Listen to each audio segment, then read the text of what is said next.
Sybil Wilkes with what you need to know. Today is Monday, and we're back at it, January 2nd, 2023. Thank you very much. Number 1, the United States House Select Committee to investigate the January 6, 2021 attack on the United States Capitol is set to officially end its work Tuesday, January 3rd, 2023, as the new Congress is scheduled to be sworn in. Some 160 transcripts of the more than 1,000 pages of the report were released this past Friday, just before the dissolution of the historic bipartisan committee chaired by Congressman Benny Thompson of Mississippi. Depositions were presented by the Committee of Trump insiders, cabinet members, including former Attorney General William Barr, and family members Ivanka Trump and Jared Kushner.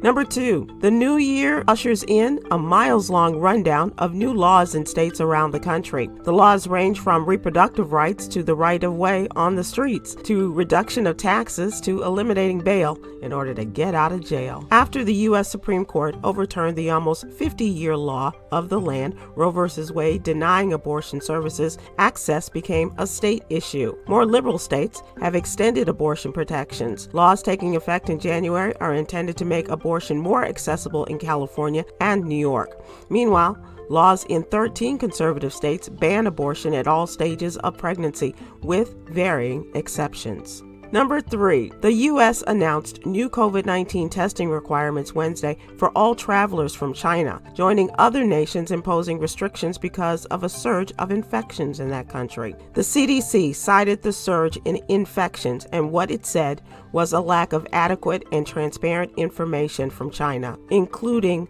the genomic sequencing of the viral strains circulating in the country. Some scientists are worried the COVID-19 surge in China could unleash a new coronavirus variant on the world that may or may not be similar to the one circulating now.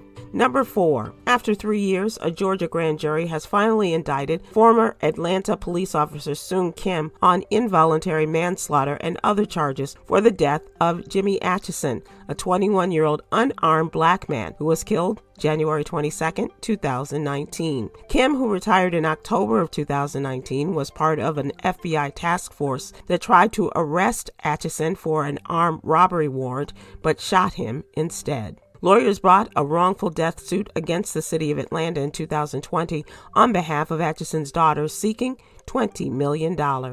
Number 5. New Year's resolutions go back over 3,000 years during the ancient days of Babylonia. It's a promise you make to yourself, usually the first few days of the new year, to start doing something good or stop doing something bad. Christians usually rely on co-partners to help them achieve their resolutions, God and His Word. Read more about resolutions in today's Ministry Monday section of the What You Need to Know newsletter.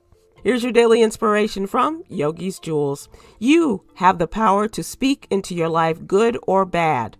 That's called manifestation. Join me today live on YouTube and Facebook at 7 p.m. Eastern, 6 p.m. Central with social justice activist Coy Malone and comedians par excellence, Chris Ball and Huggy Lowdown, as we discuss the day's top headlines and more. To subscribe to my free What You Need to Know newsletter, please visit SybilWilkes.com. Be informed, be empowered.